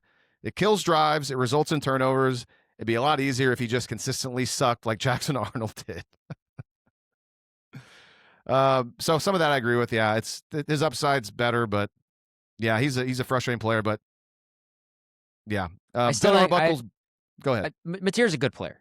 He's an above average college football player who I think can become a really good college football player. He's got to take some steps. Jackson Arnold, for as bad as he is, like actually like he doesn't throw a lot of interceptions. I know he fumbled a lot last season. He didn't really fumble a whole lot for Auburn this year. Mateer turns it over a lot more, but Mateer's a lot better than Jackson Arnold, like significantly better. So I do think like, at OU, we're used to having, one of the 3 or 4 best quarterbacks in the country pretty much every single year. And Mateer is not that. Very obviously, he's not. And I think, like, all of the people who want to be like, they should look for something else. Like, I understand that instinct. And hell, I mean, if they have the opportunity to get the best quarterback in the country in the portal, like, take it. But I don't think that's realistic. I tend to agree. More from Gonzo. These are pretty good. So, Gonzo, I appreciate it. We'll say Ben Arbuckle's Blues, another 3-word review. Gonzo says that Arbuckle's had some head scratchers this season, but I thought he called a pretty darn good game last night. Maybe some of his best play calling. Okay. Also from Gonzo, bounce the bums. He says he's repeating himself here, but if Oklahoma doesn't move on from certain assistants whose personnel groups have been mired in mediocrity for years, and it is not a serious program. You get full agreement from this podcast on that. Can I say something on that real quick? Because we'll get into it, and like I want to at least wait till we get into the off season so that we can like dive aggressively into this. Joe John Finley, DeMarco Murray, and Emmett Jones are all going to be back next year. I don't think there's Brent Venables is a really loyal guy, and they just made the playoff, and so they can use that as the predicate to bring everybody back. But they need to let Ben Arbuckle pick his own guys. I'm still like in those position groups just are not, especially like those three coaches. Those are the three skill positions. And that is where, like, if you want to boil it down, like after that game was tied on Friday night, you want to boil it down to why Alabama won the game is because they had dudes as pass catchers. In Oklahoma, I think Isaiah Satania is a really good player, but they don't have anyone on their roster who can make the play that Jeremy Bernard made in the fourth quarter. They don't have anybody. And Bama's not even that great at running back, and yet they're able to make up for it with Cuevas getting open here and there and getting utilized. And I think that I think Daniel Hill would be OU's best back. Well, at least Daniel Hill didn't get hurt. I mean, he's been available. Well, granted, he came on kind of late, but God, the injuries have been bad. So, but Gonzo we'll get also into that, says, but I want to say is like I don't even know, but like because Matt Nagy, like when he's been on the record saying it, like they clearly want a money. Did I say Matt? Oh God, Jim Nagy, thank you. They clearly want to moneyball the receiver position, and I hope reality has mugged them that they cannot do that. You have to like. What do you want OU to be? Do you want OU to be a national championship level program? You need dudes out wide. You just need them. And they don't have them right now. And that's what goes back to Emmett Jones. Recruiting at that position has been, recruiting on the offensive side of the ball, sans the offensive line, ever since Brent Venables came here, has been so unacceptable and so below the standard. They have got to make changes there. You cannot keep doing the same thing over and over again and hoping that it changes. You just can't. I don't care. Like, and DeMarco Murray's going to be back. He shouldn't be. He's going to be because they just like, and they're, they just signed Jonathan Hatton and all of that. And I like, how much you want to bet that Torrey Blaylock falls off a cliff? We don't see him at all next year. And we just see a lot of Jonathan Hatton. And then the year after that, he's going to fall off a cliff. And we're just going to see the new guy that they bring. Sorry, I'm frustrated there. They need much more dynamic offensive players. It's clear as day. They're a playoff team right now. They got dudes on defense. They do got dudes. You need both to win a national championship. You need legit high round NFL talent on both sides of the ball out wide. OU only has that on one side of the ball. Got to get better. They need to understand that. And guys who have the money, guys who pay the bills in the program, you're gonna have to pay up. This is the world that we're in right now. If Ole Miss pays up for those guys, we can too. Period. Yeah, and you look at Alabama. I mean, they're excellent at wide receiver. I mean, Ryan Williams, Jeremy Bernard, and Isaiah Horton are three really good players. But who's the guy that killed Oklahoma last night? A true freshman receiver that hadn't scored all year long. And OU's got, everyone would loved Elijah Thomas coming in. Dude just on special teams. Had a nice tackle on Friday night. He's got the body type. But Alabama with this super talented receiver room, they got a true freshman out there making plays in a playoff game. Oklahoma can't get any of their guys out there to make any sort of play like that. And as far as, again, got to give credit to Burks. Burks actually showed up and played his best game as a Sooner Friday night. But where's Oklahoma's true freshman receiver coming out of nowhere to do things? I guess Jermichael Carter is the closest thing, but he's a veteran player. Carter's been around for a long time. Elijah Thomas, like as a recruit, profiles really similarly to Latsier Brooks. They're like super close to each other, like in all of the services and everything. And Elijah Thomas didn't see the field at all this year, other than special teams. So I don't know what's going on at the skill positions. Satania was terrific this year. They got to get better. I would love, because Ryan Williams is clearly just had a really weird year, and I'm sure there's like some mental stuff going on. Tamper, get that guy to get into the portal. Go get him. Maybe you can get him for a little bit cheaper because he just had a bad year. How about this? Gonzo, another one. He says, what is holding? He says, I'm not particularly given to conspiracy theories, but something ain't right with SEC officiating. Is there a policy of not calling offensive line penalties on Oklahoma's opponents? Lots of obvious holds and at least 2 false starts weren't flagged. To me, that's not oversight. It's policy. When I was watching back the first half, there was one play. Something real quick? Sure. That was a Big Ten officiating crew on Friday night. Oh, it was not an SEC crew. So yeah, I wasn't. I did mark. There was one play in the first half that it looked like Grayson Halton was getting grabbed in the front side on when he was rushing. It was a play where Ty Simpson kind of got rid of it late to Cuevas, like in the flat. And I know that in the second half, I think Brady was thinking that saying R. Mason Thomas was getting hooked and held the entire night. My eyes say the same thing. I thought Proctor was hooking him all night. He was doing Proctor's move is he hooks guys with his left arm around their neck. And it was actually happening a lot in Tuscaloosa and they weren't calling it. So it is a hold. You cannot do that. But Proctor does it all the time. And I watched a lot out. He's not called for it very often. But it is hold. It's a hold. You're not allowed to do that. It just, yeah, I mean, maybe when I watch the game back the second half, I'll know some more. It's a play where, yeah, you can't do that, but also it's clearly something that gets taught by offensive line coaches that it looks close enough to not a hold that we can get away with it. And it's clearly just part of the gig. And as a defensive player, you got to find ways to counteract that. I mean, if he's doing it over and over again, you got to figure out, it sucks, but I don't know, man, like go inside. And there was not a single hold called on the offensive line for either team on Friday night. There wasn't a single one.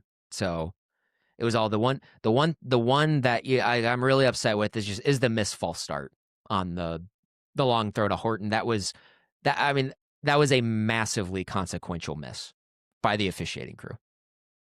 And I mean, to be fair, yeah, I think they were letting him play. I mean, Cortland Guillory got away with a hold in the first half on a third down play. I think Horton. He did. But then they got him again on it later in the game. They called him for a hold. Yeah, I haven't rewatched that. Was it a good call? Yeah. Oh yeah. Okay. It was it wasn't a dig. It was a what's the route where you fake like you're running a slant and then you cut back outside? What's that called? Just a little in and out route, I guess. An in and out. Yeah, name for it. When he went in and then he went out, I think he grabbed Ryan Williams and it was obvious. Like Jersey was tugging. You know what? This is the first time we've done it all year. We're going to read all of Gonzo's 3-word reviews, and he said finally his last one has got to be grateful. Like a lot of folks, I totally expected 7-5. It hurts to still have the playoff loss monkey on Oklahoma's back, but managing 10 wins in the SEC and hosting a playoff game with a pulseed offense is certainly something to hang your hat on. And unlike at the end of last season, the program trend feels generally upward. So, see, here's that. Gonzo's a realist. I mean, all the negative, but then he comes back with, it's true. I mean, there's going to be a lot of questions the way it ended, but the question, my biggest question, and we'll have a whole offseason to talk about it, is can Brent Venables, as a head coach, put together back-to-back winning seasons for the first time? I don't know. It's going to be everyone's gonna expect them to, but I don't know, man. I mean, we were joking about the trend of 6-7, 10-3, 6-7, possibly 10-3. It happened.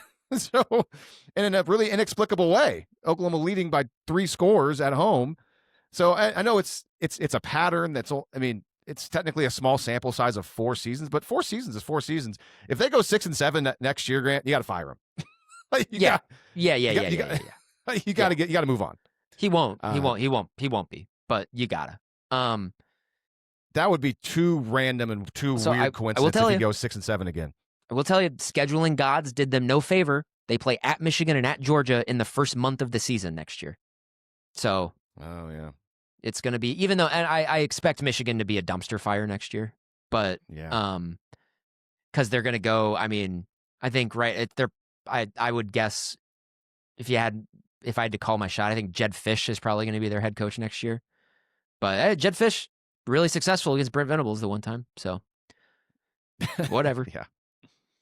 We'll try to go quickly. Jacob says, words of encouragement, ? He also still believe in Brent Venables. TJ, longtime listener, says, season exceeded expectations and also X drop huge. Robert says, 10-win season. Acknowledges with that schedule is pretty good. Obviously it was. Shane says, always next season with a crying, laughing emoji. Mankey is always very critical of Brent Venables and OU right now. Mankey says Venables again outcoached and Choklahoma. I know Mankey's got more. I'll get to it. Longtime listener, friend of the podcast, Jared says John M. delivered. Coach V didn't, and also Coach Basketball shirt. I know Jared was very bothered by Venables' hoodie that had like the Jordan and like it was like a basketball Jordan hoodie, which I didn't see that until the post game because I was in the crowd, but that is kind of weird. I mean, why would you wear the basketball version of Jordan in a game like that? I guess that's what Ben Arbuckle's hat is. I was kind of wondering what that logo. Yeah. Chris, I know he's a longtime listener. He says, Chris says, he wasn't the sole reason for the loss tonight, but as a reflection on the season, says he says Mateer is gone. Chris is calling a shot. QB portal season, 2026 or bust. Interesting. You talk about like honestly, like Mateer leaves. I mean, I don't know. Then like a 6 and 7 season type thing kind of becomes like it. You don't have to strain as much to see the possibility there because like we haven't talked about their 2026 schedule yet, which has been released with dates and everything. They got a brutal freaking schedule again. So like, I mean, it is. They're Oklahoma. They're playing in the SEC. Their schedule every year is going to be brutal. They are never going to, unless like fate intervenes and everyone on their schedule just takes a dump, kind of like everyone on Texas A&M's schedule this year. Like they are every single year they play in the SEC, they are going to play 2 of Texas, Georgia, and Alabama every year. Just is what it is. It's the promise of being battle tested, and if you're a darn good team, when you get to the playoff, should be nothing special. That's the promise of being in this conference, especially whenever you get to be that level. Lastly, on the West of Evers Facebook page, let's get back to Mankey, because Mankey is more negative. He says, not a 3-word review, just some superlatives from Mankey. And since a lot of you may be feeling down like we are sometimes, he says, 0-4 in postseason, losing in new and baffling ways each time, talking about Brent Venables. 6 home losses in 4 seasons. This is all Brent Venables' resume so far. And then Mankey's West of Evers Facebook page opinion from Mankey. He says, if the goal at Oklahoma is to actually compete for championships, Venables has to go. Should have been fired last year. This season, he got the benefit of an all-time kicking performance, an easier than expected schedule, and a handful of enormous mistakes by opponents. 10-2 probably should have been 6-6 or 7-5. Now, I know you've said that the schedule ended up not being as difficult as we kind of thought it would be preseason, but overall, it still ended up being a really difficult hard schedule. I want to say it was a hard schedule. If I see like OU fans online keep saying that they played the toughest schedule in the country, I'm going to jump off a freaking building. Okay, yeah, they did not. They did not even play the toughest schedule in the. Texas played a tougher schedule than OU this year, and in the preseason, we were all just like, Texas's schedule is way easier than Oklahoma's. It wasn't actually. Texas's was harder. Guys, you can say that they played a tough schedule without saying that they played the toughest schedule. Go look at Wisconsin's schedule. Like, not even come on, guys. Yeah, I got to say for Texas is, man, I mean, Ohio State. I mean, granted, OU played Michigan, but Ohio State's much better than Michigan. Georgia, Vanderbilt, Texas A&M. A&M. And they beat A&M. Texas beat A&M. Texas also played Oklahoma. Oh, yeah. Good point. Let's go over to Twitter X finally for 3-word reviews. At Lee Benson tweets. Mason says, what happened, Grayson? Man, that's, weird. Also, Mason says, still in disbelief. I know Lou is a longtime listener. He says, defense couldn't hang. One more shot, and Lou's referencing for Brent Venables. And Lou also says, hammer the portal. John says, flat out fire trucked. I know Caleb's a longtime listener. Caleb says, very successful season, choosing to look at the positives. Matt says, playoff OU sucks. The stats back that up. Sunny Hill Sooner, always enjoy his thoughts. He says, no more natties. Bear Stirred Not Shaken says, is Grant okay? He's worried about you, man. No, I am not. I'm very sad. It wouldn't have, like, yeah. I wish 17-0 lead was pretty sweet. It would have been a lot easier to swallow if they just Like it would have sucked. It would have been a different, like if they got dominated like from start to finish, like it would have been a different flavor of suck. But seeing just like the promise of everything and seeing them like look like a team that was capable of winning a national championship for like the first time in like 18 years and then just imploding, a lot of it just by your own doing, was it's tough pill to swallow. So I'm not feeling great. More from Bear Stirred, not shaken. He says, typical OU football, another empty postseason, cry myself asleep. He has some other ones, but they're not safe for the podcast. Neither is Rob's. That's can't say that on the podcast. We try to do family friendly podcasts here. We're not other shows that which is whatever, fine. Longtime listener Josh. Josh is always here. Josh is always kind of a realist. I think he's positive, but he's a realist too. He says 24 unanswered. Ended up being 27, I believe, Josh. Hate it's over. Playoff drought continues. And lastly, Josh says Mateer ain't it. I know Mateer's catching a lot of strays from that game, but I think a lot of it's coming from the pick six, which was atrocious. But I mean, overall, the guy played pretty well. So unfortunately, this is not the last two games are not the two games to be like Mateer's not it. He's thrown 3 terrible picks in the last 2 games, 4 total, but which is like a big part of why he's got a limited ceiling because of his decision making. But he's weirdly throwing the ball down the field a lot better. And honestly, he's hit the last 2 games. The weather was pretty great, but the wind was still a factor on Friday. Going over 300 yards passing in the last 2 games with not great conditions is kind of something to give him a lot of credit for. I think he deserves it. When we saw him fully healthy in September, I thought we correctly diagnosed him. They can throw the ball. Like they are a good intermediate passing team when he's fully healthy. He can definitely throw some stinkers out there, but like they can push the ball down the field when he has his health and a full allotment of receivers. Get him better receivers. Get him, like, come on. I don't help him see it. Satania's going to be gone. He's going to go to the NFL, and he should.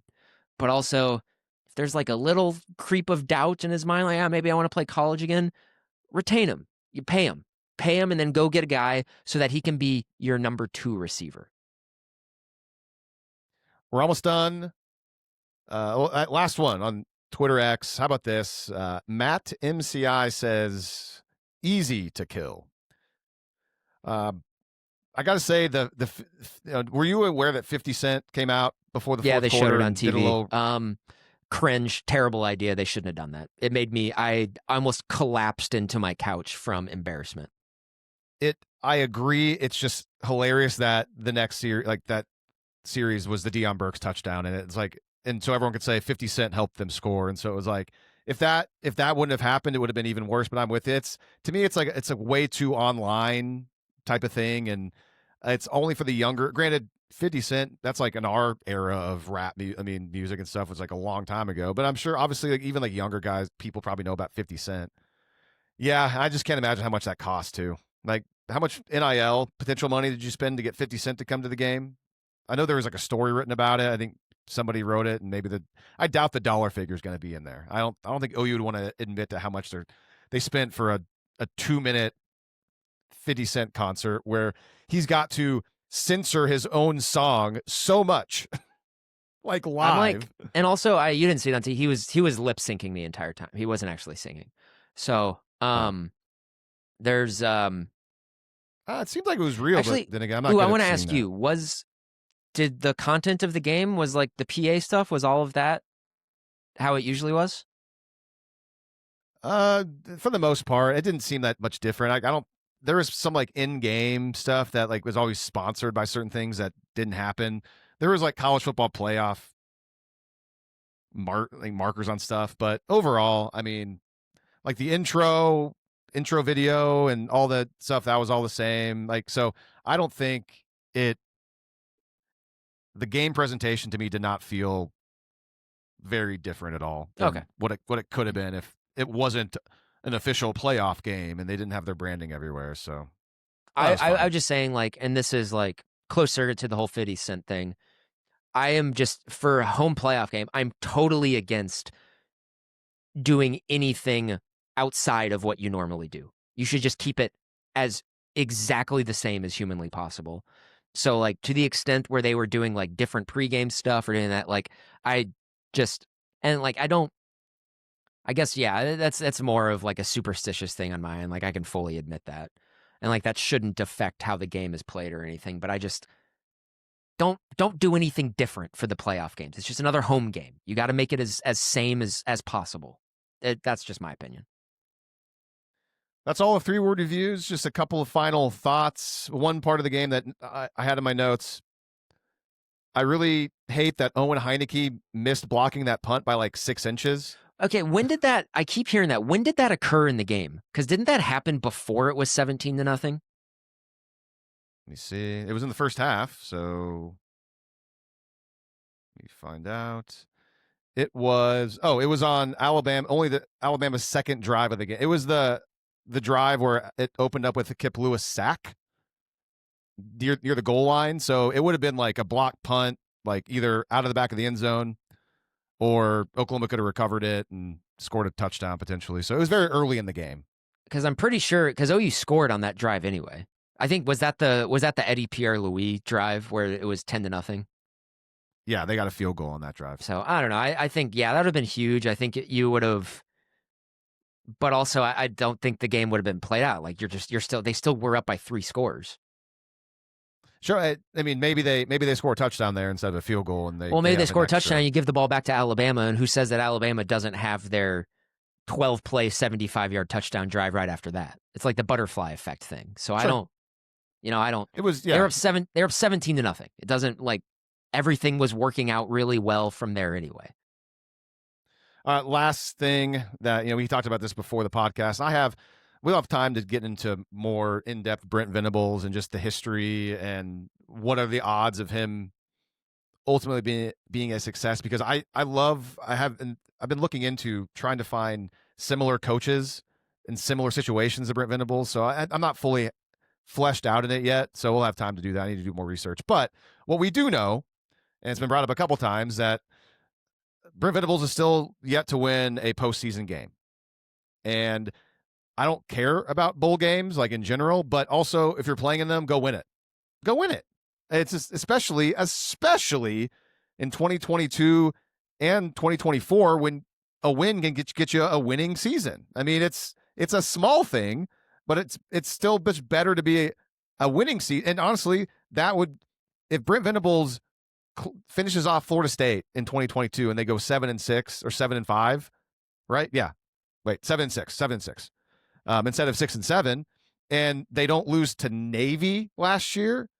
I mean, he has winning seasons for 4 straight years, and even though the record's not great, it's like, well, it's like a narrative thing. So for the 4th time in a postseason game, Oklahoma had a double-digit lead in a postseason game and found a way to lose. And that's the same head coach, man. I know there's been different coordinators, mainly offensive, but that's a pretty decent sample size.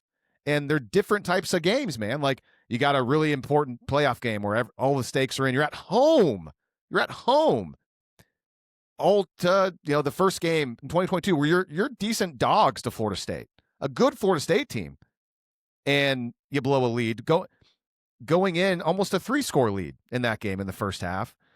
2023, you're expected to win. I think they were they were dogs to Arizona because of Jackson Arnold, because Dylan Gabriel didn't play. And in the second half, you got a double-digit lead going in to potentially make it a 3-score lead, and the game flips. And then, the worst one. Friday's the worst one. You can't lose that game. But losing the Navy last year, a bad Navy team when you're up 2 scores against a one-dimensional service academy with whatever that great OU defense. And you lose that game? Yeah, last year, that's the worst. That's the worst team OU's lost to this century. That Navy team last year. So, yeah, I don't know what else to say about it. It is, yeah, you can't. It's 4 and like, hey, talk about. Let's say he wins those 2 games and like the ones you mentioned, the Navy and the Florida State games or whatever. His overall record at OU is 34-18 instead of 32-20. Sure, like that kind of feels like a pretty big difference. And you got some bowl wins. I mean, they're kind of whatever bowl games, but still they're bowl wins. They've lost 20 games in 4 seasons. That's not acceptable. They gotta. I hope that they're better next year. They got to get better. Lastly, we're late into it, but I put out a tweet on Friday just putting out Venables' record in his 4 seasons, the fact they haven't lost a playoff game or they haven't won a postseason game. And then I made a comment saying that, say what you will, but with Brent Venables, it's, you know what you're going to get. Now, those first 2 things are facts. And the last part is an implication, of course, that next year they're going to go 6-7. I don't know if they're going to, but that's what the pattern says. And so, I'm not a big person on Twitter, but a decent amount of people, it would seem, saw that and, told me to go F myself a lot, which is fine, whatever. What I find interesting is how much projection is in that, because some people said like, oh, that's a bad take. It's like, it wasn't even a take. I'm just telling you what's happened. It's not a take. It's what the pattern says. Doesn't mean it's going to happen, but that's what the pattern says, and that's what has happened. So if that bothers you, if you think that's some sort of a knock on Oklahoma or something like that, or Brent Venables, you're just mad about reality. And so I think it's interesting how certain, not even like a real set thought of like, I think Oklahoma stinks and they're going to lose next year. That's not what I said. It's just, that's what the pattern says. And it triggers a lot of people. And I just it's college football, it's fans, but I just kind of found that to be interesting. And just wanted to talk about it a little bit on the show. So, I mean, are they going to go 6-7 next year? I mean, it would be insane if they did, because that would be, what a crazy pattern for 5 straight. Like that probably would have never happened ever in the history of college football. If a head coach has like a pattern of record for 5 straight seasons, it's similar. I looked up in the last 25 or 30 years, no other coach, first time coach, has started his career with the same exact 6-2 losing, the same exact record. Anyways, you know what I'm trying to say. I'm not explaining it very well, but yeah, I feel like that would be in the same vein as like Bo Pelini going 9-4 5 straight years at that Nebraska or whatever it was. Oh wow. Which is, it's like great, but also kind of frustrating, right? Because if you're in Nebraska, you're like, come on, man, take a next step. But you're still winning enough to where it's, 9-4 is a good record, especially at Nebraska these days. So all right, let's get out of here. All right, guys. Well, 10-3, and a really sad way to lose to end the season. But hey, good season with an absolute gut punch of an ending that makes it, and it's still fresh, but makes it feel like, it can make it feel like that this is not headed where we want it to head. But I don't know. I'm not a fortune teller. I don't know. Hey, you know what though? It's not about the final result though, right? It's about all the friends we made along the way. And so thank you for listening to West of Everest during our 9th college football season, I believe, covering OU. And we'll see what happens moving forward, and we'll see the show schedule and everything here as the offseason gets here. So until next time, whenever that is, for Grant, I'm Lee. This is West of Everest. If you enjoyed this episode, make sure you subscribe to the show. And if you want to help us spread the word, please leave us a 5-star review. And also, tell all of your friends who are OU fans about West of Everest. You can listen to this podcast on iTunes, Spotify, Stitcher, and SoundCloud.